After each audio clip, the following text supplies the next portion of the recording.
Hello friends, study with Krishna channel में एक बार आपका फिर स्वागत है और मैं हूं कृष्णा यादव।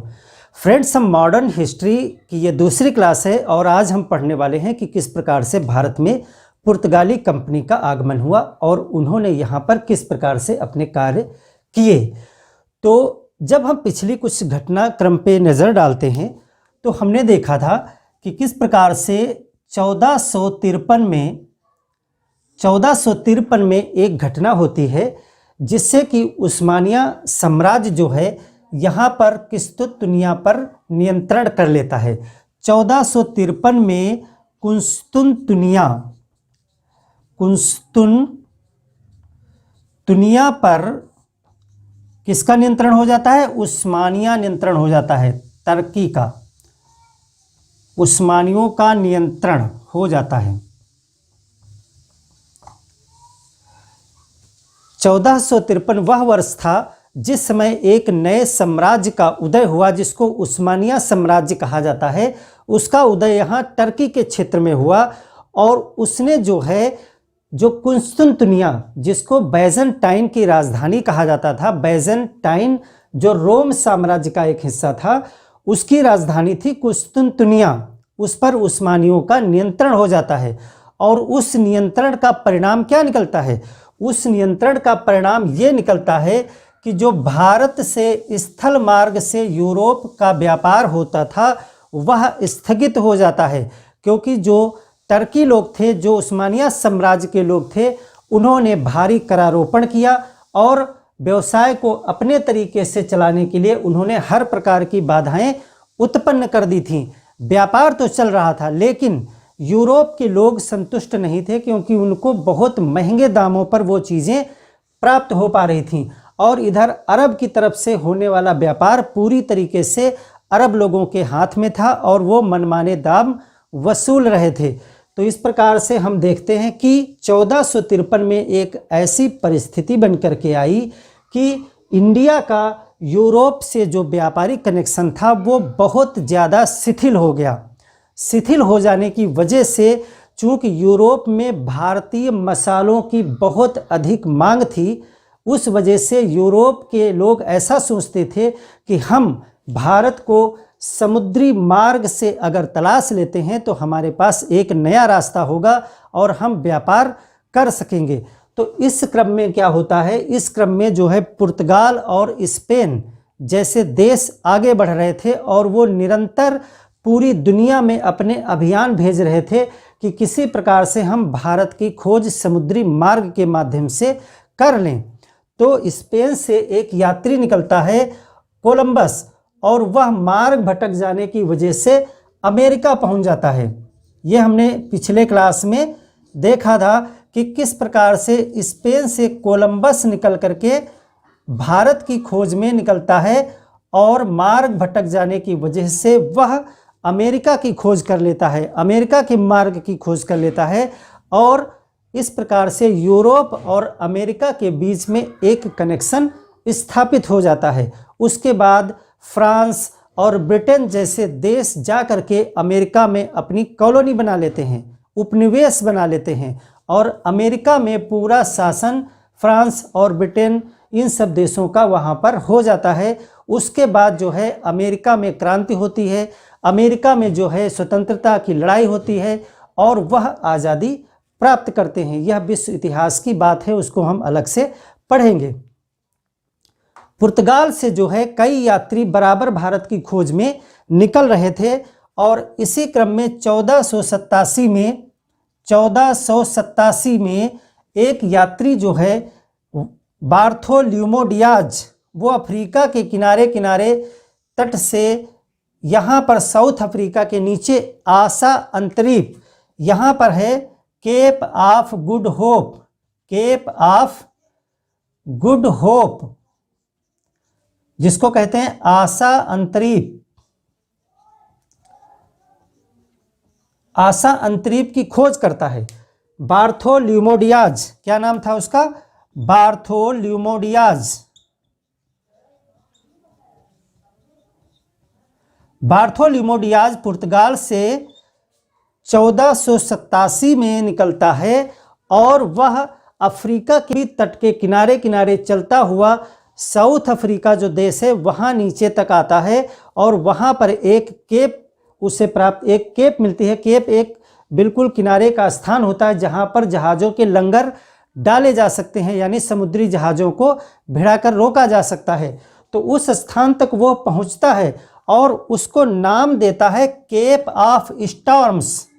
बार्थोलोमेव डियाज जो है उसका नाम रखता है केप ऑफ स्टॉर्म्स, तूफानों का। वहाँ उसको बहुत ज़्यादा तूफान कुहासा ये सब दिख रहा था जिससे वो अच्छे तरीके से वहाँ आगे नहीं जा पाया, तो उसको उसने नाम दिया केप ऑफ स्टॉर्म्स और बाद में उसे जो है केप ऑफ गुड होप नाम दिया जाता है। तो अगर क्वेश्चन आता है कि बार्थोलोमेव डियाज ने उस केप का क्या नाम रखा था, तो उसका नाम उसने रखा था केप ऑफ स्टॉर्म्स और उसके बाद उसे केप ऑफ गुड होप नाम दे दिया गया।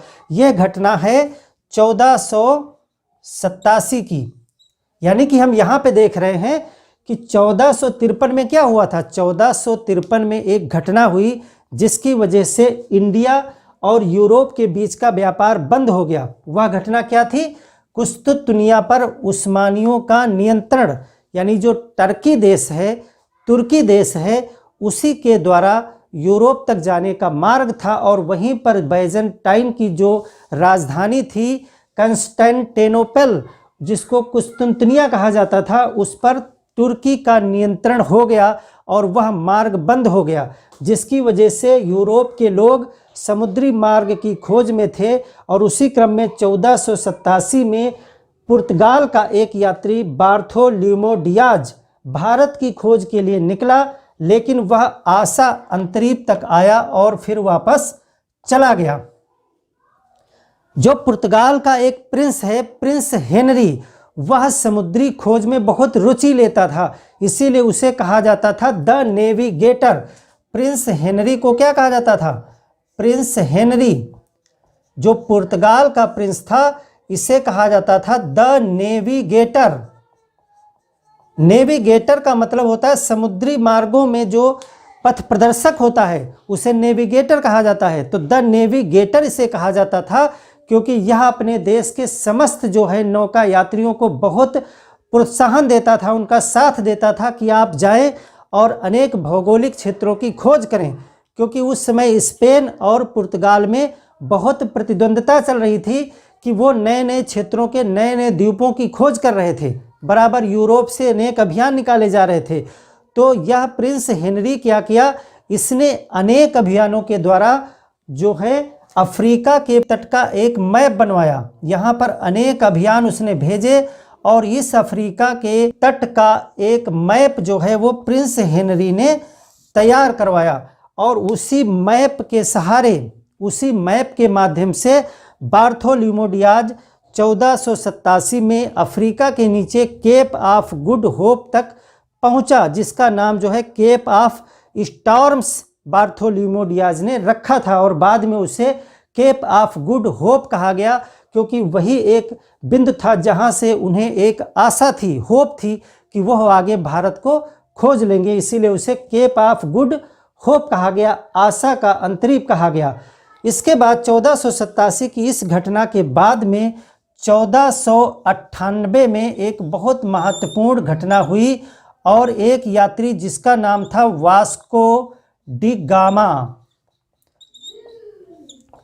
वास्को डी गामा पुर्तगाल का एक नाविक था, पुर्तगाल का एक व्यापारी था। इसको जो है पुर्तगाल के शासकों ने भेजा और कौन से शासक थे? उनका नाम था इमैनुअल प्रथम। इमैनुअल प्रथम ने वास्को डी गामा को पुर्तगाल से भेजा भारत की खोज में। ये क्वेश्चन आपसे पूछा जा सकता है कि वास्को डी गामा किसके शासनकाल में पुर्तगाल से भारत की खोज के लिए आया था? तो उसमें पुर्तगाल के जो राजा थे उनका नाम था इमैनुअल प्रथम। तो उनके आदेश से, उनकी आज्ञा से भारत की खोज के लिए वास्को डी गामा 1497 में निकलता है। ये निकलने की डेट है 1497 में वास्को डी गामा निकलता है और अफ्रीका के तट के किनारे किनारे यह केप ऑफ गुड होप हो करके और मेडागास्कर और अफ्रीका के बीच से निकलते हुए केन्या आकर था, और मोजाम्बिक और केन्या के बाद में यह जो है एक गुजराती व्यापारी जिसका नाम था अब्दुल मनीक, ये सब नाम आप नोट करते रहें, नोट्स बनाते रहें पॉइंट बाय पॉइंट, जो भी मैं बता रहा हूँ एक एक पॉइंट नोट करते रहें। अब्दुल मनीक नाम के एक गुजराती पथ प्रदर्शक, ये गुजराती था, व्यापारी था गुजरात का, ये सब मैं पहले बता भी चुका हूँ संक्षेप में आपको। गुजराती पथ प्रदर्शक की सहायता से हिंद महासागर को पार करके इंडिया पहुंच जाता है। कालीकट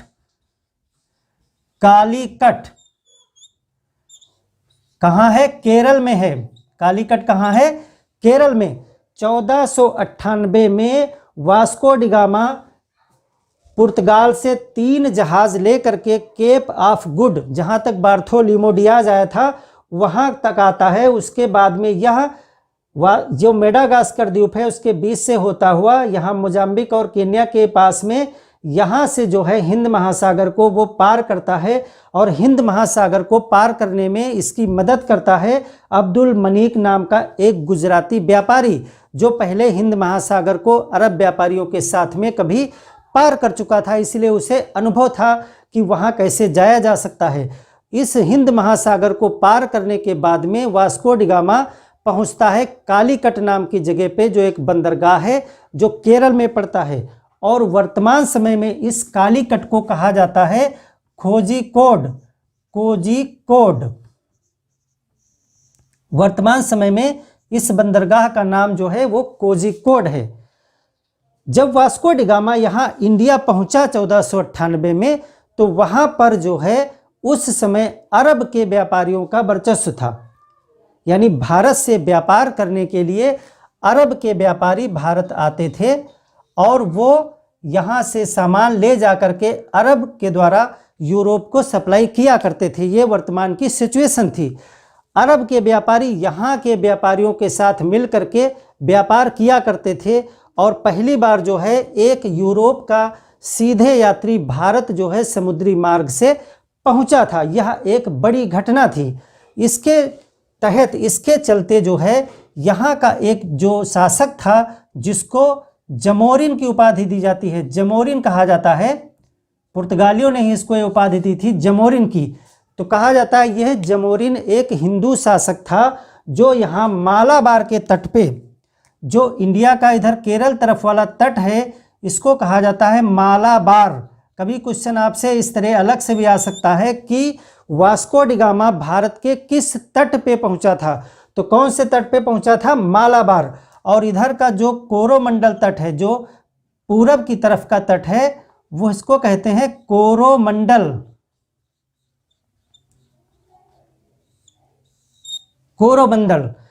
तो कोरोमंडल तट पे वो नहीं आया था, वो पहुंचा था मालाबार तट पे। कहाँ पहुंचा था? कालीकट, जिसे कोझिकोड कहा जाता है, केरल में पड़ता है। और वहाँ का एक स्थानीय शासक जिसका नाम था जमोरिन उसकी उपाधि थी, जमोरिन, वह वास्को डी गामा का स्वागत करता है।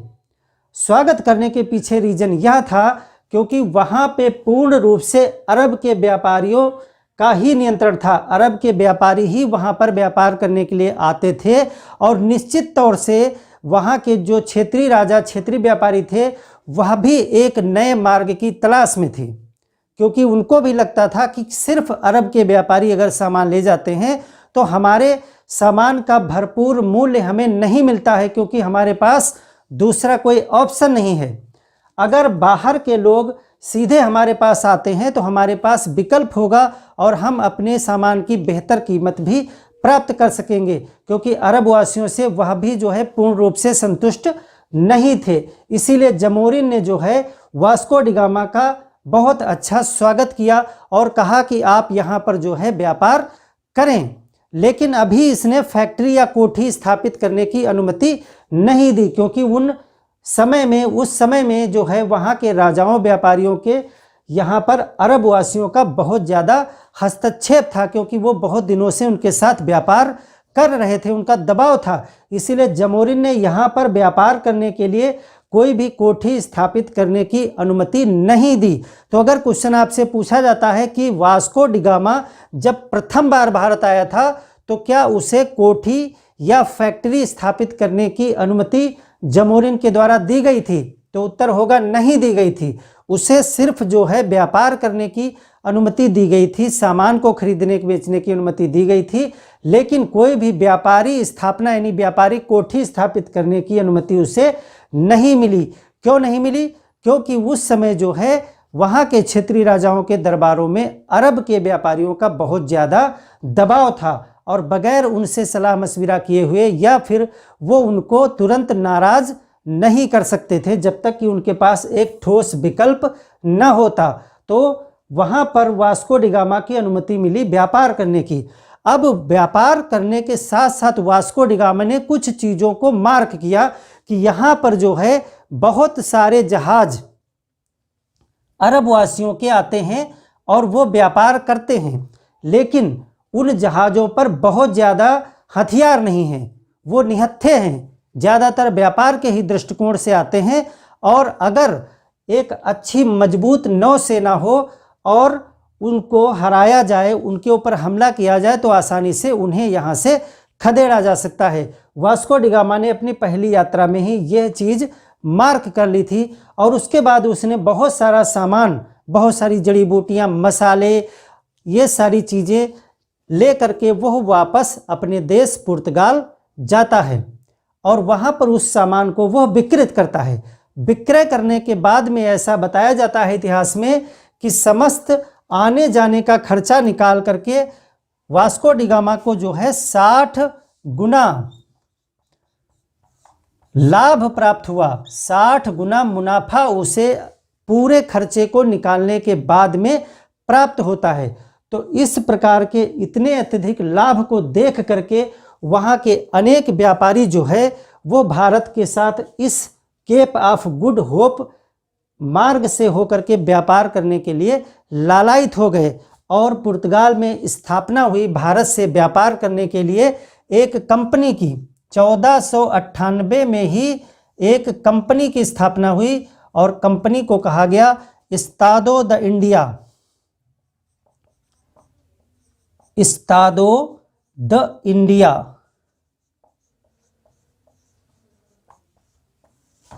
यह पुर्तगाली कंपनी का नाम था जो 1498 में वहां स्थापित की गई और फिर इसी कंपनी के माध्यम से पुर्तगाली अपने आप को क्या कहते थे, इस्तादो द इंडिया, और इसी के माध्यम से भारत के साथ व्यापार करने के लिए अनेक अभियान भेजना शुरू कर दिया गया। इस प्रकार वास्को डी गामा के बाद में अनेक लोग जो है भारत में आए और उनकी हम चर्चा करते हैं। अभी देखते हैं कि कौन कौन लोग यहाँ पर आए और किस किस प्रकार से उन्होंने भारत के व्यापार पे और उसके बाद भारत में राजनैतिक और धार्मिक प्रभाव भी डालना शुरू किया।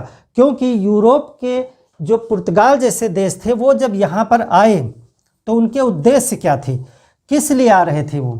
अभी तक जो हमने चर्चा की है उससे ये पता चलता है कि यूरोप के जो लोग भारत आ रहे थे वो व्यापार करने के लिए आ रहे थे। अभी तक की चर्चा में तो यही प्रतीत होता है कि वह जो इस मार्ग से भारत आ रहे थे तो वह व्यापार के दृष्टिकोण से आ रहे थे, बिजनेस करने के दृष्टिकोण से आ रहे थे। तो एक तो उनका उद्देश्य बिल्कुल स्पष्ट था, एक उद्देश्य जो है ये उद्देश्य अलग से आपसे पूछे जाएंगे क्वेश्चन में। तो एक उद्देश्य उनका था व्यापार, प्रमुख उद्देश्य था व्यापार करने के लिए तो वो आ ही रहे थे, मसालों का व्यापार, भारतीय वस्तुओं का व्यापार। तो एक उद्देश्य तो उनका व्यापार था, बिल्कुल 100% सही है। दूसरा उद्देश्य उनका था धार्मिक। जो पुर्तगाल के व्यापारी या पुर्तगाल के जो लोग आ रहे थे भारत में, उनका एक उद्देश्य धार्मिक भी था। क्यों? क्योंकि 1453 में, अभी जो मैंने पहले बताया था 1453 में कौन सी घटना हुई, 1453 में कुस्तुनतुनिया पर उस्मानियों का नियंत्रण हो गया। तो वह पूछेंगे तो फिर इसका और उसका क्या लेना देना है। 1453 की घटना में जो टर्की ने कुस्तुनतुनिया पे नियंत्रण कर लिया, उसका और इस धार्मिक उद्देश्य से क्या संबंध है। तो संबंध ये है कि उस समय जो बैजंतिया साम्राज्य था, पिछले जो क्लास में हमने बताया था आपको, उस घटना को याद करें, क्या हुआ था उस समय। बैजंतिया साम्राज्य जो यहाँ पर पुरानी क्लास में आप देख लीजिएगा डिटेल में, यहाँ पर बैजंतिया साम्राज्य जो था रोम का एक भाग था। बैजंतिया साम्राज्य रोम का ही एक हिस्सा था, पश्चिमी रोम और पूर्वी रोम। तो जो पूर्वी रोम था उसको कहा जाता था बैजेंटाइन एम्पायर, बैजंतिया साम्राज्य। उसकी राजधानी थी कुस्तुतुनिया। उसकी राजधानी क्या थी? कुस्तुनतुनिया। कुस्तुनतुनिया कैपिटल होने के साथ साथ एक धार्मिक केंद्र भी था ईसाइयों का, वहाँ पर धार्मिक सेंटर भी थे।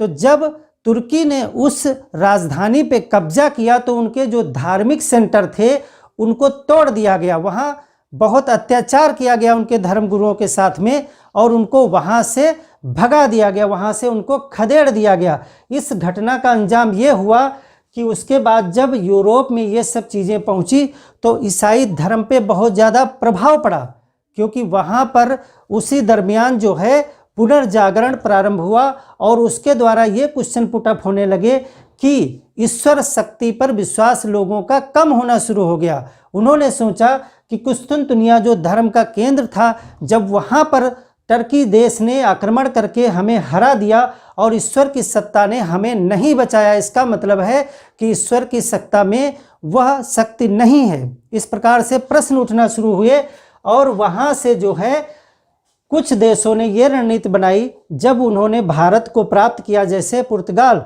तो व्यापार करने के साथ साथ उन्होंने सोचा कि इस जगह पर 1453 में हमारे धर्म की हार हुई है, यानी हमारी ईसाईयत धर्म की हार हुई है, तो क्यों ना जब हमने एक नया मार्ग खोजा है, एक नए क्षेत्र को खोजा है, वहाँ जा कर के हम अपने ईसाई धर्म का प्रचार प्रसार भी करें, जिससे कि जो नुकसान हमें यहाँ पर माइनस हुआ है, जो नुकसान हुआ है, उसकी भरपाई हम यहाँ पर कर लेंगे, क्योंकि यहाँ पर हम ईसाई धर्म का प्रचार प्रसार करेंगे, नए लोगों को अपने धर्म से जोड़ेंगे। तो एक जगह हमें नुकसान हुआ था, दूसरी जगह हम उसको प्लस कर लेंगे और हम बैलेंस करेंगे। तो इस तरह उन्होंने एक उद्देश्य बनाया कि हम धार्मिक प्रचार प्रसार भी करेंगे। और यह क्वेश्चन पूछा जाता है कि Dutch east India company, British east India company, पुर्तगाली जो ईस्ट इंडिया कंपनी थी व्यापार की, इन सब कंपनियों में कौन सी कंपनी सर्वाधिक रूप से धार्मिक उद्देश्य को लेकर के भी आई थी? तो उत्तर होगा पुर्तगाली ईस्ट इंडिया कंपनी, जिसको एस्तादो द इंडिया कहते थे। वह व्यापार के साथ साथ धार्मिक उद्देश्य को लेकर के भी आई थी और यहाँ पर वो ईसाई मिशनरीज जो है उन्होंने चलाया, ईसाई मिशन चलाए और यहाँ पर उन्होंने धार्मिक क्रियाकलाप भी, अभी हम आगे देखेंगे, उन्होंने चलाया। तो व्यापारिक उनका एक उद्देश्य था, एक धार्मिक था, और तीसरा उद्देश्य उनका था हिंद महासागर पे प्रभुत्व, हिंद महासागर पर अपना प्रभुत्व जमाना। क्योंकि वास्को डी गामा जब पहली बार आया था, जब वास्को डी गामा पहली बार आया था, उसी बार उसने यह चीज़ देख ली थी कि यदि भारत के साथ हमें यह मार्ग बनाए रखना है, इस मार्ग से व्यापार करना है, तो यहाँ पर जो वाटर बॉडी है, यहाँ पर जो समुद्र है, जिसको हिंद महासागर कहा जाता है, अरब सागर कहा जाता है, हिंद महासागर का ही हिस्सा है अरब सागर, हिंद महासागर है, उस पे हमें नियंत्रण करना ही होगा। ये वास्को डी गामा ने पहली यात्रा में ही मार्क कर लिया था।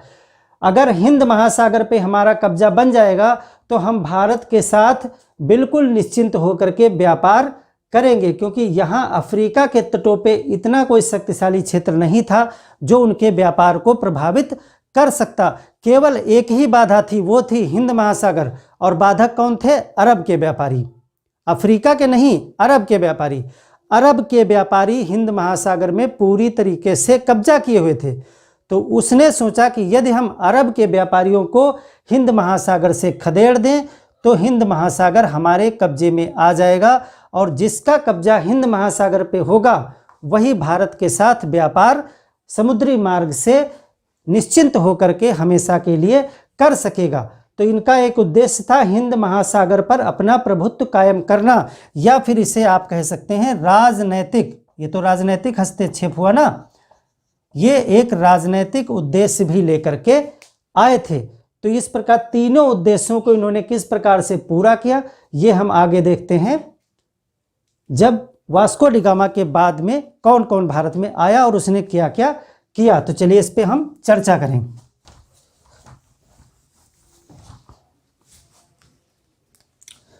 तो हमने एक देख लिया 1498, पहला हमने क्या देखा 1498 में। 1498 में क्या हुआ, वास्को डी गामा आया। वास्को डी गामा ये इसकी प्रथम यात्रा थी, फर्स्ट यात्रा थी। उसके बाद में 1500 में, यानी उसके 2 ही वर्ष बाद पेड्रो अल्बरेज, पुर्तगाल से कौन आया, पेड्रो अल्बरेज। क्वेश्चन आपसे पूछा जाता है कि वास्को डी गामा के बाद में दूसरा पुर्तगाली यात्री भारत कौन आया। पेड्रो अल्बरेज के निर्देशन में दूसरा अभियान दल भारत आता है 1500 में। और पेड्रो अल्बरेज जो है, अब वास्को डी गामा तो 3 ही जहाज लेके आया था, पेड्रो अल्बरेज आया 13 जहाज लेकर के। क्या लेके आया, 13 जहाज। पेड्रो अल्बरेज जो है 13 जहाज लेकर के आया, और वो पूरी तरीके से नौसेना से सुसज्जित जहाज थे। यानी पुर्तगाल से पेड्रो अल्बरेज को स्पेशली भेजा गया था कि हिंद महासागर में जो भी बाधाएं आती हैं अपनी नौसेना के द्वारा उस पर हमला करो, रास्ता साफ करो। सीधा सा इसका तात्पर्य था। 13 जहाज लेकर के आया था और वो नौसेना से लैस थे, उस पर हथियार थे, तोपें थी। हिंद महासागर में जब पेड्रो अल्बरेज आया तो वो यहाँ पे कोचीन और कुन्नौर दोनों शासकों से मिला। कोचीन भी गया और कुन्नौर भी गया। कोचीन और कुन्नौर 2 जगह हैं, दोनों जगह पे वो संपर्क करता है। और वो एक चीज़ यहाँ पर देखता है कि यहाँ के जो क्षेत्रीय शासक हैं उनकी आपस में बिल्कुल भी नहीं बनती है। ये चीज़ उसने मार्क की कि यहाँ पर जब वो अलग अलग क्षेत्रीय शासकों से मिला, कोचीन से मिला, कुन्नौर में गया, वहाँ मिला, और भी अनेक व्यापारियों और क्षेत्रीय शासकों से वो मिला, तो वहाँ पर उसने ये चीज़ गौर की कि यहाँ के जो क्षेत्रीय शासक हैं वो एक दूसरे को नीचा गिराना चाहते हैं, एक दूसरे के साथ उनकी आपस में कतई नहीं बनती है, और वह इस चीज़ का फ़ायदा उठा सकता है यदि इनको आपस में लड़वा दिया जाए। ये आपस में इनकी बनती नहीं है, तो इस चीज़ का फ़ायदा उठा करके यहाँ पे हस्तक्षेप करके अरब के व्यापारियों को भी भगाया जा सकता है और अपना वर्चस्व यहाँ पे राजनैतिक रूप से कायम किया जा सकता है। यह पेड्रो अल्बरेज ने देखा और उसने क्या किया, यहाँ पर जब वो अनेक शासकों से मिलने लगा तो जाहिर सी बात है जो अरब के व्यापारी वहाँ पर दरबारों में उपस्थित थे, जो अरब के व्यापारी उस समय व्यापार के लिए इन शासकों के संपर्क में थे, उनको जब पता चला कि पुर्तगाल से आने वाले व्यापारियों को तवज्जो दी जा रही है तो उन्होंने अपना हस्तक्षेप जाहिर किया। तो इसका परिणाम क्या होना था, परिणाम क्या होना था, झगड़ा, संघर्ष, युद्ध।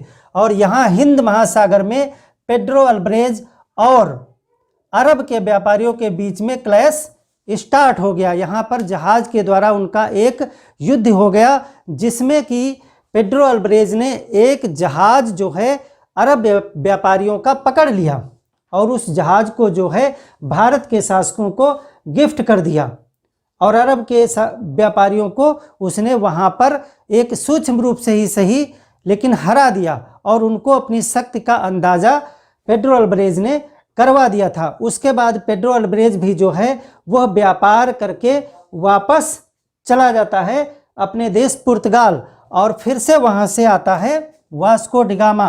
वो कब आता है, 1502 में वास्को डी गामा फिर से वापस आता है, वास्को डी गामा। और इस बार जो है वास्को डी गामा को भेजा गया था इसलिए कि अब आपको भारत में अपनी एक व्यापारिक फैक्ट्री, व्यापारिक कोठी स्थापित करनी है।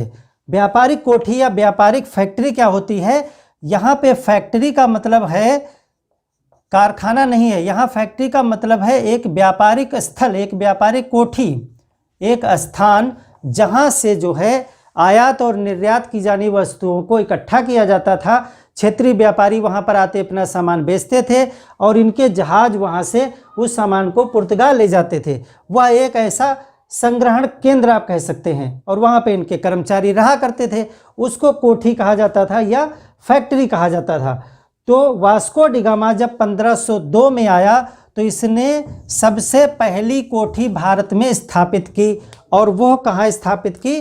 कोचीन में। तो प्रथम कोठी, ये प्रश्न पूछा गया है, प्रथम कोठी 1503 में स्थापित की थी पुर्तगालियों ने और कहाँ स्थापित की थी? कोचीन में। इसे एक अलग पॉइंट डाल करके नोट करें कि पुर्तगालियों ने अपनी प्रथम कोठी भारत में 1503 में कोचीन में स्थापित की थी। और किसके द्वारा यह कार्य किया गया था? वास्को डी गामा के द्वारा किया गया था। जब वो अपने सेकेंड राउंड दूसरे अभियान में भारत आया था उसमें उसने जो है 1503 में प्रथम कोठी स्थापित की थी कोचीन में। और इतना कार्य करने के बाद में वास्को डी गामा फिर अपने देश वापस पुर्तगाल आ जाता है। तो हम यहाँ पर देख रहे हैं कि इस प्रकार से पुर्तगाल और भारत के बीच में व्यापारिक संबंध शुरू हो गए थे और आना जाना प्रारंभ हो गया था। शुरुआत में जो है सिर्फ व्यापारी आते थे और व्यापार करते थे, यहीं तक सीमित था संबंध कि पुर्तगाल से व्यापारी आते थे और व्यापारिक वस्तुएं ले जा करके वो पुर्तगाल में बेचते थे। इस प्रकार से ये एक व्यापारिक संपर्क जो है भारत और पुर्तगाल के बीच में, या कह सकते हैं भारत और यूरोप के बीच में प्रारंभ हो गया था। अभी तक यूरोप की किसी अन्य कंट्री के द्वारा इसमें हस्तक्षेप नहीं किया गया था, ना ही किसी दूसरे देश का कोई व्यापारी या कंपनी अभी तक भारत आई थी। सिर्फ और सिर्फ अभी पुर्तगाल के व्यापारी या पुर्तगाल की कंपनी ही भारत के साथ व्यापार कर रही थी 1503 तक। और हम आगे देखेंगे कि 1595 तक ये अकेले ही यूरोप से व्यापार करने के लिए आते रहे। इसके बाद में जो है कंपनियों के वायसराय और गवर्नर भारत आना प्रारंभ हुए। तो वहाँ से तमाम सारे क्वेश्चन बनते हैं। तो अब हम देखेंगे कि भारत में पुर्तगाली कंपनियों के कौन कौन से वायसराय या गवर्नर भारत आए और उन्होंने क्या क्या कार्य किए, तो इस चीज़ को हम देखेंगे। तो सबसे पहले हम देखेंगे Francisco de Almeida. Francisco de Almeida, ये नाम आता है फ्रांसिस्को द अल्मीडा।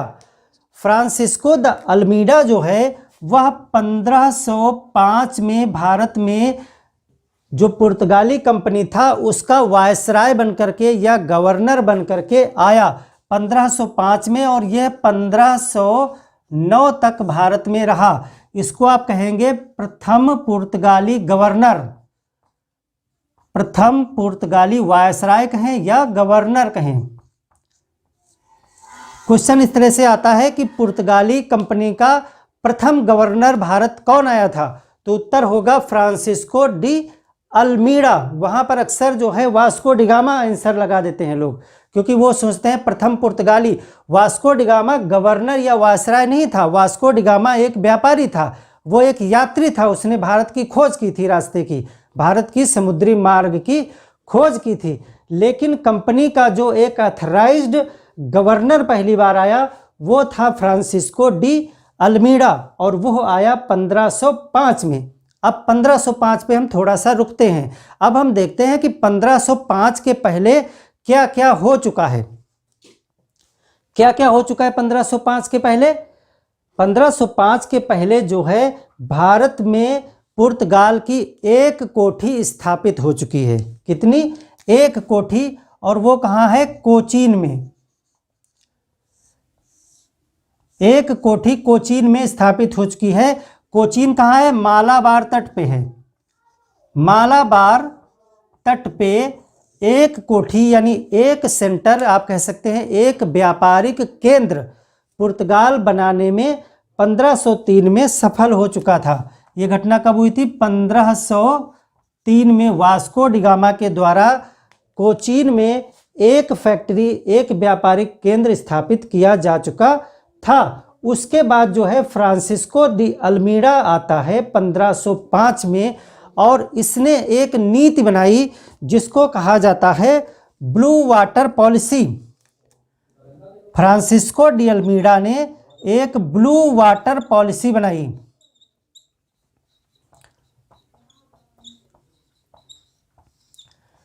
क्या थी ब्लू वाटर पॉलिसी?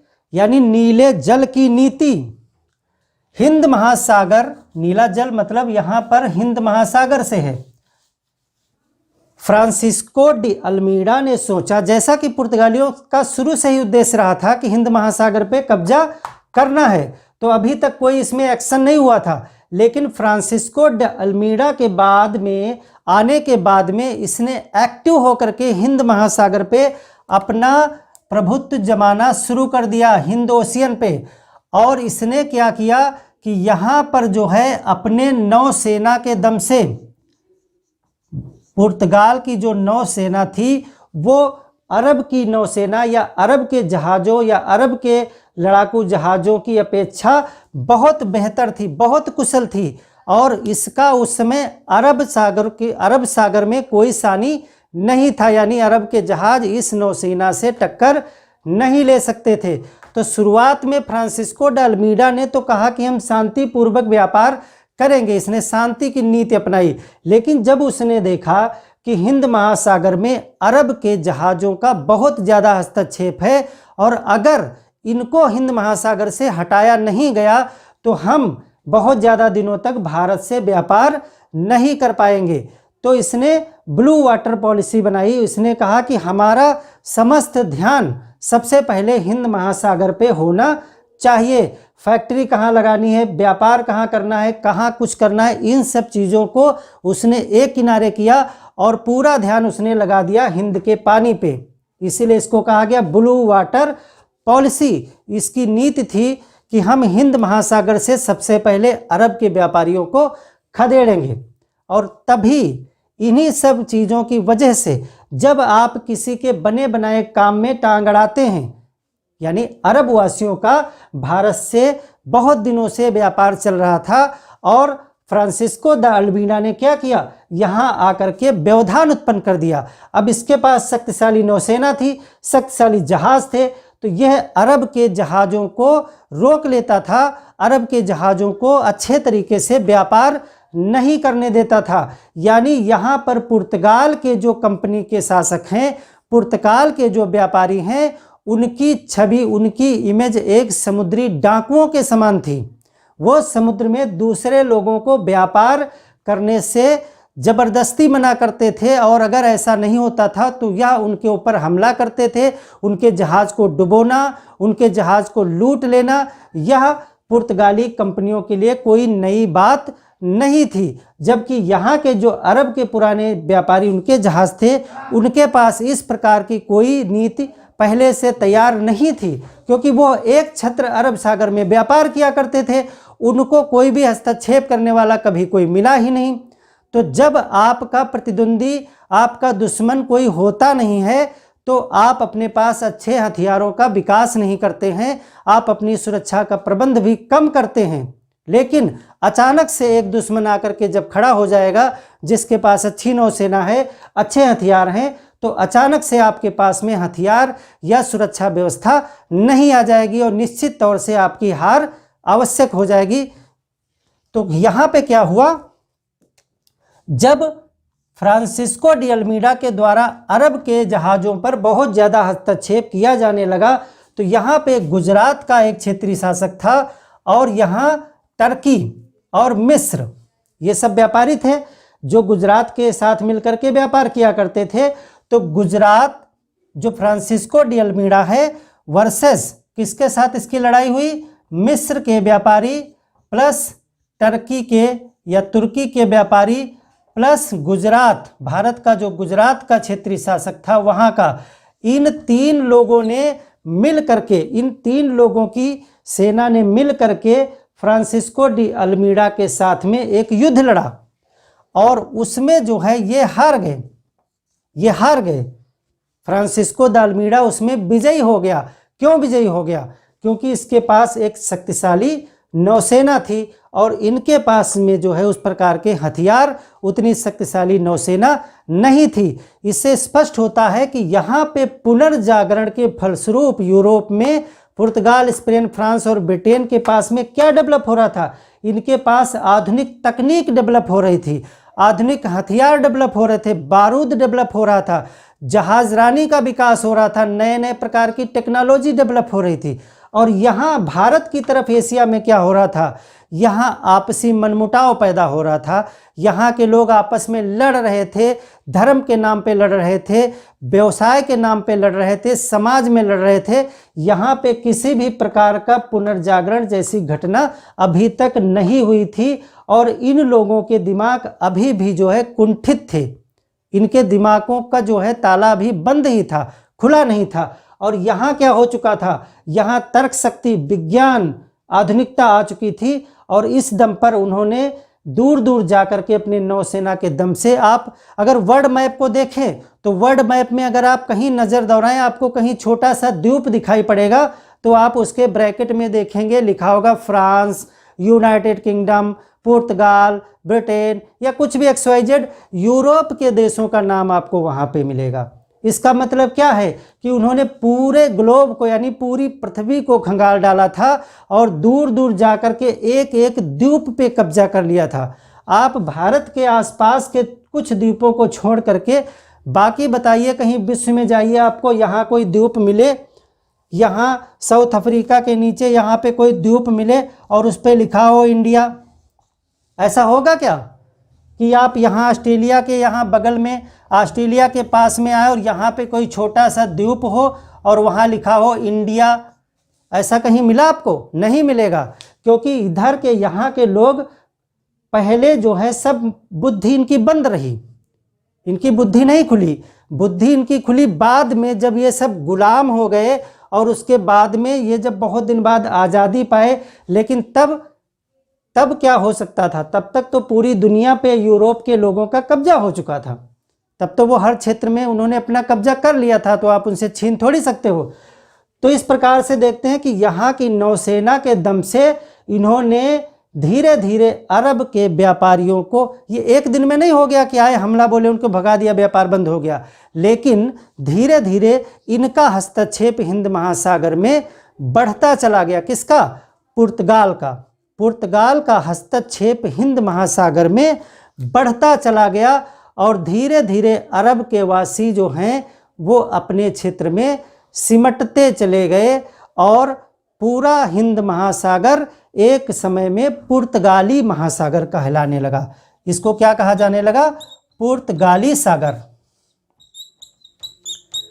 क्योंकि यहाँ पे पुर्तगाल के लोगों का इतना हस्तक्षेप हो गया कि यदि किसी भी देश का जहाज हिंद महासागर से होकर के गुजरेगा तो वह पुर्तगाल के बगैर परमिशन के, बगैर पुर्तगाली कंपनी के, बगैर पुर्तगाल वासियों के अनुमति के यहाँ से गुजर भी नहीं सकता था। यहाँ तक की स्थिति आ गई हिंद महासागर में और इसको कहा जाने लगा कि हिंद महासागर नहीं, ये पुर्तगाल सागर है। पुर्तगाल लोगों का इतना हस्तक्षेप आ गया। तो ब्लू वाटर पॉलिसी किसने चलाई? फ्रांसिस्को डी अल्मीडा ने ब्लू वाटर पॉलिसी चलाई और इसी एक मुख्य काम के लिए फ्रांसिस्को द अल्मीडा को जाना जाता है। और इसके बाद में जो है एक और घटना हुई 1509 में। फ्रांसिस्को द अल्मीडा के बाद में आ जाता है अल्फांसो द अल्बुकर्क। ये दूसरा गवर्नर है। फर्स्ट कौन सा है? Francisco de Almeida. नाम इसके थोड़े पुर्तगाल के लंबे होते हैं, अलग होते हैं, तो आप इसको थोड़ा शॉर्टकट में भी याद करने की कोशिश करें। जैसे अल्मीडा आप याद रखें, फ्रांसिस्को द अल्मीडा। दूसरा गवर्नर आया अल्फांसो। वो फ्रांसिस्को था, ये अल्फांसो है। Afonso de Albuquerque, Afonso de Albuquerque, बुकर्क। यह दूसरा पुर्तगाली गवर्नर था। सेकंड, उसने ब्लू वाटर पॉलिसी चलाई थी। यह दूसरा आया, इसको कह सकते हैं सेकंड पुर्तगाली गवर्नर, पुर्तगाली गवर्नर या वायसराय। देखिए याद रखिएगा, पुर्तगाल के जितने भी गवर्नर मैं बता रहा हूँ इनके नाम इनके क्वेश्चंस पूछे जाते हैं, मिलाने के लिए भी दिया जाता है और डायरेक्ट क्वेश्चन भी पूछा जाता है। और कॉन्सेप्ट को जरूर ध्यान में रखिएगा, क्योंकि क्वेश्चन कॉन्सेप्ट बेस आएगा। ब्लू वाटर पॉलिसी आपसे पूछी जाएगी, ब्लू वाटर पॉलिसी क्या थी? ब्लू वाटर पॉलिसी क्या थी? ब्लू वाटर पॉलिसी हिंद महासागर पे अपना कब्जा जमाने की बात उसमें है, ठीक है, वो है ब्लू वाटर पॉलिसी। पुर्तगाली गवर्नर सेकंड कौन आया? अल्फांसो दी अल्बुकर्क, और इसको कहा जाता है वास्तविक पुर्तगाली सत्ता का संस्थापक। यह है पुर्तगाली सत्ता का वास्तविक संस्थापक, वास्तविक संस्थापक। क्यों ऐसा कहा जा रहा है? क्योंकि पुर्तगाल का भारत में सर्वाधिक विकास या सर्वाधिक फैलाव अल्फांसो डी अल्बुकर्क के समय में ही संभव हो सका। इसके पहले जो फ्रांसिस्को डी अल्मीडा आए थे, प्रथम गवर्नर, उन्होंने ब्लू वाटर पॉलिसी चलाई, हिंद महासागर पे अच्छा हस्तक्षेप उन्होंने कायम किया, लेकिन उनका फोकस कहाँ था? ब्लू वाटर पॉलिसी में मैंने बताया कि अल्मीडा का फोकस हिंद महासागर पे था, तो सागर पे कब्जा कर लिया, लेकिन यहाँ धरती पे वो कुछ नहीं ज़्यादा बढ़ा पाए, यानी यहाँ वो व्यापार तक ही सीमित रहे। इसी मालाबार तट से बस सामान को ले जा करके व्यापार तक ही काम सीमित रहा। लेकिन अल्फांसो डी अल्बुकर्क ने अलग नीति सोची, उसने सोचा अब हिंद महासागर तो हमारे अंडर में आ ही गया है, अब हम यहाँ पे भारत की भूमि पे हम कुछ राजनीतिक हस्तक्षेप भी करेंगे, यानी उपनिवेश करेंगे, कॉलोनी बनाएंगे, यहाँ पे हम यहाँ की जमीन पे भी अपना कब्जा करेंगे। पुर्तगाली सत्ता का वास्तविक संस्थापक इसे क्यों कहा जाता है? क्योंकि इसने जो है कुछ कार्य ऐसे किए। पहला कार्य है 1510 में इसने गोवा को प्राप्त किया। गोवा वर्तमान में आप यहाँ देखते हैं, जो पश्चिमी तट है इंडिया का, वहाँ पे अरब सागर से लगा हुआ एक राज्य है गोवा, उसी गोवा की बात की जा रही है। वह गोवा बीजापुर के शासक के नियंत्रण में था। बीजापुर यहीं पे स्टेट थी, बीजापुर यहीं पे राज्य था। कौन सा? बीजापुर। बीजापुर का जो शासक था उसका नाम था यूसुफ अली आदिल शाह। आप कह सकते हैं इसे यूसुफ आदिल शाह। नाम आप ये नोट कर लीजिएगा, नाम पूछा जाता है ये कि बीजापुर का शासक यूसुफ आदिल शाह था, उसके नियंत्रण में था गोवा। और अल्फांसो डी अल्बुकर्क ने यूसुफ आदिल शाह से गोवा को जीता था। गोवा को अल्फांसो डी अल्बुकर्क ने आदिल शाह से क्या कर लिया? जीत लिया, इसको जीत लिया। और यह पहला विजित क्षेत्र था, यानी पहली बार पुर्तगाली कंपनी ने किसी क्षेत्र को जीत लिया था, ऑक्युपाई कर लिया था, यानी यह राजनीतिक हस्तक्षेप की शुरुआत मानी जा सकती है। यहाँ से पुर्तगाली कंपनी ने अपना राजनीतिक हस्तक्षेप प्रारंभ कर दिया। अभी तक तो वो जल पे अपना कब्जा किए हुए थे, अब वो स्थल पे भी अपना कब्जा करना प्रारंभ कर देते हैं। और शुरुआत कहाँ से हुई? यूसुफ आदिल शाह से। उन्होंने गोवा को 1510 में जीत लिया। तो प्रश्न पूछा जाता है गोवा को किसने जीता था? गोवा को जो है सेकंड जो गवर्नर था अल्फांसो डी अल्बुकर्क ने जीता था। किससे जीता था? बीजापुर के शासक यूसुफ आदिल शाह से जीता था 1510 में। अभी सिर्फ जीता है। आप आगे पढ़ते हैं कि पुर्तगाली जो प्रमुख कॉलोनी थी वो गोवा में थी, लेकिन अभी सिर्फ जीता है। अभी इनका मेन ठिकाना वही है। कहाँ पे? कोचीन में। 1503 में वास्को डी गामा ने कोचीन में एक फैक्ट्री बनाई थी, तो अभी इनका मुख्य प्रमुख कार्यालय जो है वो कोचीन में ही है। हालांकि इन्होंने कुछ और जगहों पर भी अपनी फैक्ट्री स्थापित की हैं, लेकिन इनका मुख्यालय अभी कोचीन में ही है। और गोवा इनके हाथ में आ गया है, जो कि एक समुद्री बीच से और बहुत सारे प्राकृतिक क्षेत्रों से एक बहुत सुंदर स्थान था गोवा, वो इनके अंडर में 1510 में आ गया। दूसरा काम क्या हुआ? दूसरा काम अल्फांसो डी अल्बुकर्क ने यह किया जिसके लिए इसे बहुत ज़्यादा फेमस हुआ और बहुत ज़्यादा इसको इसी चीज़ के लिए जाना जाता है। एक तो गोवा के लिए, गोवा को इसने प्राप्त किया था। दूसरा, इसने एक विवाह नीति चलाई। जैसे कि अल्मीडा ने यहाँ पर जो है ब्लू वाटर पॉलिसी चलाई थी, वैसे अल्फांसो डी अल्बुकर्क ने एक विवाह नीति चलाई। विवाह नीति क्या थी भाई? क्या थी विवाह नीति? विवाह नीति में अल्फांसो डी अल्बुकर्क ने कहा कि पुर्तगाली लोग भारत की स्त्रियों से विवाह करें। इसने प्रोत्साहन दिया। इसने अपने पुर्तगाल के व्यापारियों को, जो यहाँ पर आए थे पुर्तगाल के लोग, उसने कहा कि आप यहाँ की स्त्रियों से विवाह करें, जिससे आपकी जनसंख्या बढ़ेगी। कई देखो चीज़ें होगी। जब आप भारत की स्त्री से विवाह कर लेंगे तो वह भी पुर्तगाली हो जाएगी, तो आपकी संख्या तुरंत डबल हो जाएगी। उसके बाद आपके जो आगे जनरेशन में बच्चे होंगे वो सब पुर्तगाली होंगे, तो इससे आपकी जनसंख्या यहाँ बढ़ेगी। एक फ़ायदा तो ये होगा कि आपकी जनसंख्या यहाँ भारत में बढ़ जाएगी, क्योंकि पुर्तगाल तो वैसे भी एक छोटा देश है, वहाँ से बहुत सारे लोगों को यहाँ पर ला करके कॉलोनी नहीं बनाई जा सकती थी। तो यहीं पे आप विवाह करें, यहीं पे आपके बच्चे हों और यहीं पे आपकी जनसंख्या बढ़ेगी। एक फ़ायदा तो ये होगा विवाह नीति का। दूसरा फ़ायदा ये होगा कि जब आप यहाँ रिश्ता बना लोगे, जब आप यहाँ किसी से शादी कर लोगे, रिश्ता बना लोगे, तो वह व्यक्ति आपको अपना रिश्तेदार समझेंगे और आपकी चीज़ों का विरोध नहीं करेंगे, वो आपको अपना रिश्तेदार बना लेंगे। तो यह एक फ़ायदा होगा कि आप विरोध से बचोगे और रिलेशन में आ जाओगे। तीसरी चीज़ आपका फ़ायदा, उसने ये नीति निकाली।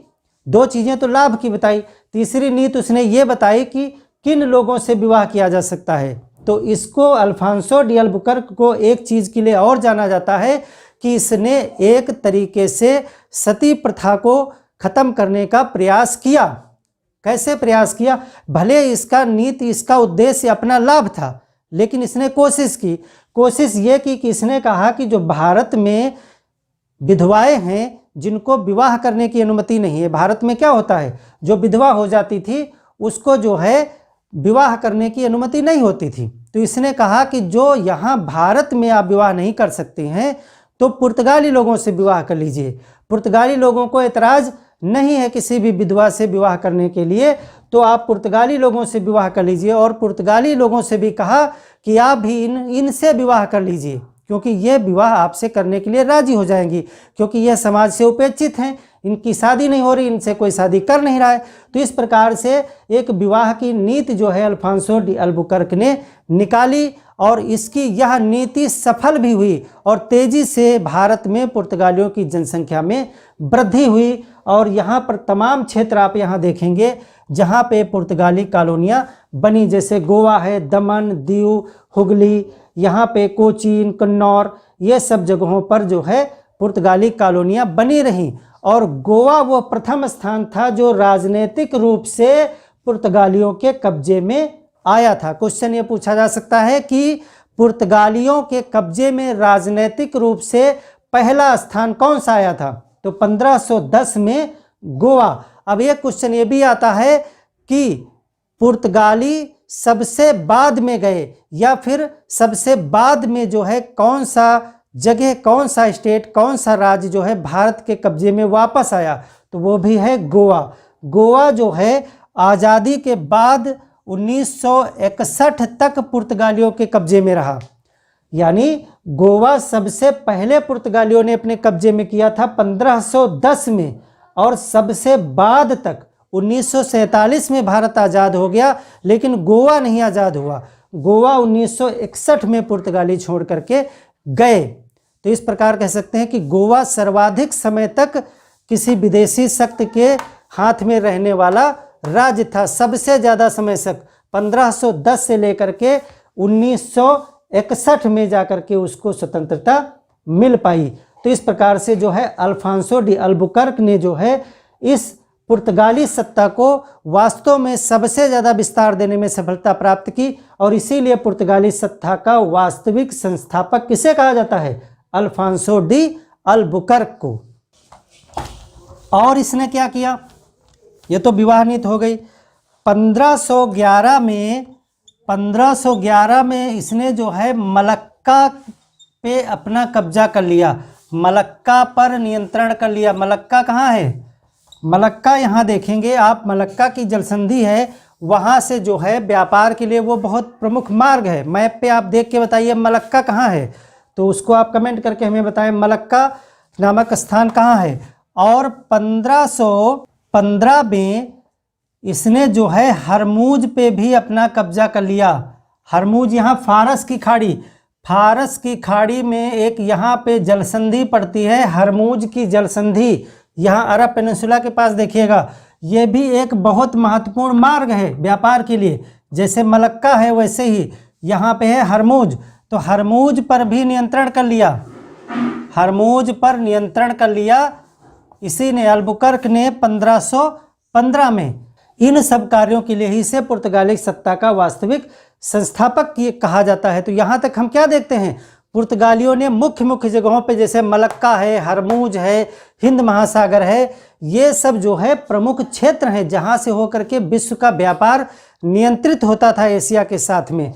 और यहाँ नए नए क्षेत्रों पर जो है नई नई कोठियाँ बनाई गई, जैसे कोचीन, कुन्नौर, यहाँ हुगली में, और इन सब जगहों पर कोचीन, कुन्नौर, हुगली और इधर सब क्षेत्रों में गोवा है, दीव है, दमन है, इन सब क्षेत्रों में जो है पुर्तगालियों की कोठियाँ बनी थी। कभी कभी क्वेश्चन इस तरह से आ जाता है कि कौन कौन से जगहों पर पुर्तगालियों ने अपनी कोठियाँ बनाई थी। तो दमन, दीव, कोचीन, कुन्नौर। दमन दीव कहाँ है, यहाँ देखेंगे आप, दमन, दीव, यहाँ पे कोचीन है, कुन्नौर है, यहाँ हुगली है, इन सब जगहों पर, गोवा यहाँ है, इन सब जगहों पर जो है पुर्तगाली कोठियाँ स्थापित की गई थीं। इसके बाद में एक और गवर्नर का नाम आता है नीनो डी कुन्हा। एक गवर्नर को हम और पढ़ेंगे, Nuno da Cunha, Nuno da Cunha. इसका भी नाम बहुत फेमस रहा क्योंकि इसने भी कुछ ऐसे कार्य किए। नीनो डी कुन्हा के कार्यकाल में क्या हुआ, नीनो डी कुन्हा ने एक काम पहला ये किया कि इसने 1530 में जो है गोवा को पुर्तगाल की राजधानी बनाया। पुर्तगालियों के लिए मेन मुख्यालय कोचीन से स्थापित करके यह गोवा में ले गया। अभी हम पीछे गया देख रहे थे, तो इसने क्या किया, गोवा को मुख्यालय बनाया, मुख्यालय बनाया। प्रश्न जो है इस तरह से कई बार पूछा जा सकता है, आपसे पूछा भी गया है कि गोवा को किसने अधिग्रहण किया था, यानी गोवा को किसने जीता था पुर्तगालियों के लिए, तो वो था अल्बुकर्क, वो था अल्बुकर्क। लेकिन गोवा को मुख्यालय किसने बनाया था, वो था नीनो डी कुन्हा। 1520 में जो है कोचीन से गोवा में स्थापित किया था मुख्यालय, और गोवा को जो है पुर्तगालियों का प्रमुख उपनिवेश यानी प्रमुख कॉलोनी जो है गोवा को बनाया गया नीनो डी कुन्हा के कार्यकाल में। और इस प्रकार से जो है नीनो डी कुन्हा को भी जाना जाता है एक वायसराय के रूप में। 1535 में जो है दीव पर अधिकार हुआ। कुछ पॉइंट आप यहाँ नोट कर लें, दीव पर अधिकार कर लिया इन्होंने अधिकार, और 1559 में जो है दमन पे भी अधिकार हो गया, दमन पर अधिकार कर लिया। और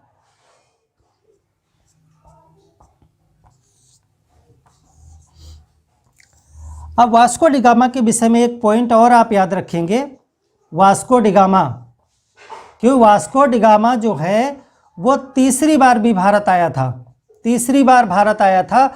और थर्ड जो उसकी यात्रा थी वो थी 1524 में, और 1527 में जो है वास्को डी गामा की कोचीन में मृत्यु हो जाती है।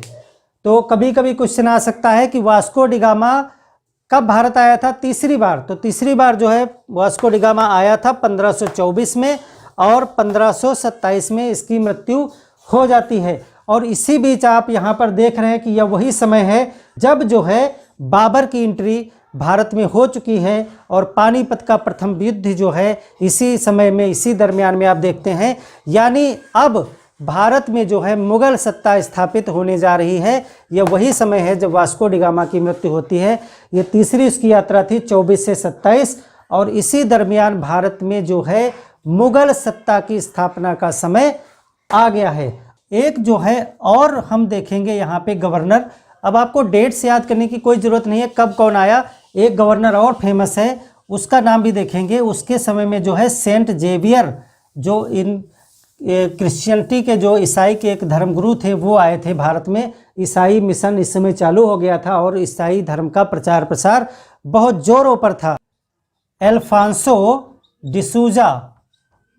ये पूछा जा सकता है कि अल्फांसो डिसूजा के समय में ही जो है धर्मगुरु इनके जो थे क्रिश्चियन के, ईसाइयत के, वो आए थे सेंट जेवियर। सेंट जेवियर नाम इनका पूछा गया है। सेंट जेवियर जो है पुर्तगालियों के समय में ही, अल्फांसो डिसूजा उस समय जो है गवर्नर था, उसके समय में जो है भारत में आए थे और ईसाई धर्म का प्रचार प्रसार जो है इस समय अपने शिखर पे था और ज़्यादातर लोगों को इन्होंने ईसाई धर्म के लिए प्रेरित किया था, ईसाई धर्म स्वीकार करने के लिए। सेंट जेवियर, तो क्वेश्चन कभी आ सकता है कि सेंट जेवियर किस गवर्नर के समय में भारत आए थे, तो सेंट जेवियर जो है अल्फांसो डिसूजा के समय में भारत आए थे। तो इस प्रकार से यहाँ तक तो हमने जो है देखा कि किस प्रकार से पुर्तगाली शक्ति का जो है चरम चल रहा था। 1550-60 के दशक तक जो है ये बहुत चरम पे थे। इसके बाद में इनकी शक्ति धीरे धीरे थोड़ा कमज़ोर होना शुरू हो जाती है। अब इस समय तक हम देख लेते हैं कि इन्होंने कहाँ कहाँ पे अपनी प्रमुख प्रमुख कोठियाँ बना ली थी। तो कोचीन में इन्होंने अपनी कोठी बना ली थी। देख ले पुर्तगाली कहाँ कहाँ पे, कोचीन में थे, कुन्नौर में थे, और इधर हम देख रहे हैं कि गोवा में थे, और इनका कब्जा कहाँ था, दमन और दीव में हो गया है। दमन में थे, दीव में थे, और इधर बंगाल में आप देखेंगे तो हुगली में, मद्रास में भी इन्होंने कोठी बनाई थी। और यहाँ पर हमने देखा था कि हरमूज पे इन्होंने कब्जा कर लिया था, हरमूज में इनका हस्तक्षेप है, और मलक्का में भी इनका हस्तक्षेप है। तो इस प्रकार से हम देख रहे हैं कि पुर्तगाली जो है कोचीन, कुन्नौर, गोवा, दमन, दीव, हुगली, मद्रास, हरमूज, मलक्का और सालसेट द्वीप, सालसेट द्वीप जिसपे मुंबई है, सालसेट पे भी इनका कब्जा था, यानी आप कह सकते हैं बम्बई को भी इन्होंने जो है अपने अधिग्रहण में ले लिया है। तो इस प्रकार से इन सब जगहों पे जो है पुर्तगाली काबिज हो चुके थे और इनका व्यापार अपने चरम पे पहुंच गया था। फिर इन्होंने एक जो है निकाला था कार्टेज प्रणाली, इन्होंने एक सिस्टम निकाला जिसको कहा जाता था कार्टेज या परमिट। परमिट जो है इन्होंने हिंद महासागर के लिए, ये क्या करते थे, हिंद महासागर में इनकी नौसेना थी और व्यापार करने के लिए इन्होंने एक परमिट लगाया जिसको कहा जाता था कार्टेज। इन्होंने एक परमिट प्रणाली शुरू की।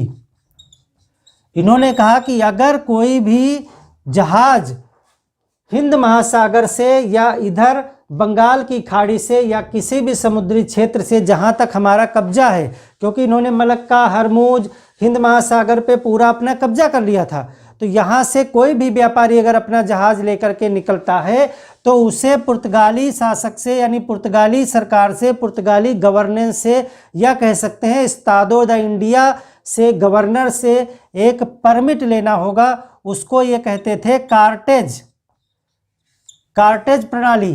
कार्टेज प्रणाली का मतलब था कि जो जहाज बिना परमिट, बिना कार्टेज के इन क्षेत्रों में यात्रा करेगा उसकी सुरक्षा की कोई जिम्मेदारी नहीं होगी, उसको लूट लिया जाता था। यहाँ पे सब समुद्री डाकू थे जो उन जहाज़ों को लूट लेते थे, और वो और कोई नहीं थे, यही पुर्तगाली थे। जो बिना परमिट के जाता था उसको इन्हीं के आदमी आगे रोक करके लूट लेते थे, और जो परमिट दिखा देता था, अगर आप बताएं अगर कोई रियल में डाकू होगा तो वो परमिट थोड़ी ना देखेगा, उसको तो धन चाहिए, वो लूट ही लेगा। लेकिन ये इनके ही आदमी होते थे और ये क्या करते थे कि जो बिना परमिट के जा रहा उसको लूट लेते थे। जो कार्टेज दिखा देता था, कार्टेज एक परमिट होता था, उसको नहीं लूटते थे। तो इन्होंने ये एक बात चलाई कि परमिट लेना ज़रूरी है। तब क्या करते थे, फिर वो उसकी सुरक्षा के लिए अपना इंतज़ाम करते थे कि अगर आप हमारा कार्टेज ले रहे हैं तो हिंद महासागर में हम आपकी सुरक्षा करेंगे। ये अपने आप को कहते थे कि हम हिंद महासागर के पूरे रक्षक हैं, हम आपके जहाज की सुरक्षा करेंगे अगर आप कार्टेज लेंगे। और कार्टेज लेना सभी के लिए अनिवार्य था, यहाँ तक कि मुगल बादशाह अकबर भी कार्टेज लेता था। हालांकि मुगल बादशाह के लिए कार्टेज बिना फीस के था, यानी निःशुल्क था। तो फिर क्यों था? अगर कोई पैसा नहीं लेते थे पुर्तगाली तो मुगल बादशाह को कार्टेज फ्री क्यों देते थे? क्योंकि वो ये दिखाना चाहते थे कि मुगल सत्ता यानी मुगल बादशाह भी बिना परमिट के व्यापार नहीं कर सकते हैं। भले हम उसके लिए कोई पैसा नहीं लेते हैं, लेकिन कार्टेज लेना उनके लिए भी अनिवार्य है, और तभी ये हिंद महासागर में उनको सुरक्षा प्रदान करते थे, और जिनको ये सुरक्षा प्रदान करते थे उनको कोई भी लूटपाट नहीं हो पाती थी। तो इस प्रकार से ये कार्टेज प्रणाली जो है वो पुर्तगालियों ने चलाई थी। इसका मतलब था हिंद महासागर में सुरक्षा के लिए परमिट दिया जाता था, और मुगल बादशाह को भी ये परमिट लेना पड़ता था, भले उनको ये फ्री दिया जाता था। और जो अकबर था वो इनसे नौसेना शक्ति यानी इनसे हथियार प्राप्त करना चाहता था, ऐसा इतिहास में दर्ज है। अनेक शासक, अनेक यहाँ के क्षेत्रीय लोग जो है वो पुर्तगालियों के प्रभाव में काम कर रहे थे। इसके बाद में जो है हम देखेंगे, यहाँ तक आप पुर्तगालियों के वर्चस्व को देखते हैं। फिर धीरे धीरे इनकी शक्ति जो है वह क्षीण होने लगती है। वजह क्या थी? इनके पतन के क्या कारण थे? कुछ पतन के कारणों पे हम चर्चा करेंगे। पतन के कारण, इसको ये लोग भारत से कैसे गए और किस प्रकार से इनको अन्य कंपनियों ने हरा दिया, ये हम जब अगली ब्रिटिश और डच कंपनी को हम पढ़ेंगे तो वहाँ पे देखेंगे किस प्रकार से पुर्तगालियों की जो है लड़ाई डच से हुई, पुर्तगालियों की लड़ाई अंग्रेज़ों से हुई, उन सबको हम वहाँ पे डिटेल में पढ़ेंगे। यहाँ पर हम देखें कि इनके पतन के कारण क्या थे। इनके पतन के कई कारण थे। वो थे, पहला था धार्मिक कारण। धार्मिक कारण देखिए, ये धार्मिक रूप से बहुत कट्टर थे। ये दूसरे धर्म की अपेक्षा अपने धर्म को बहुत सुपर मानते थे, और हमेशा ये ईसाइयत का ही प्रचार किया करते थे, हमेशा ये ईसाइयत को ही सपोर्ट करते थे। तो इस वजह से यहाँ भारत में तो हिंदू, मुसलमान, यहाँ बहुत सारे धर्म के लोग थे, तो उन लोगों को ये चीज़ बहुत चुभती थी अंदर से कि ये लोग हमेशा जो है अपने ईसाई धर्म को ही बढ़ावा देते हैं, ईसाई धर्म को ही सपोर्ट करते हैं, अन्य धर्मों का आदर सम्मान ये लोग नहीं करते हैं।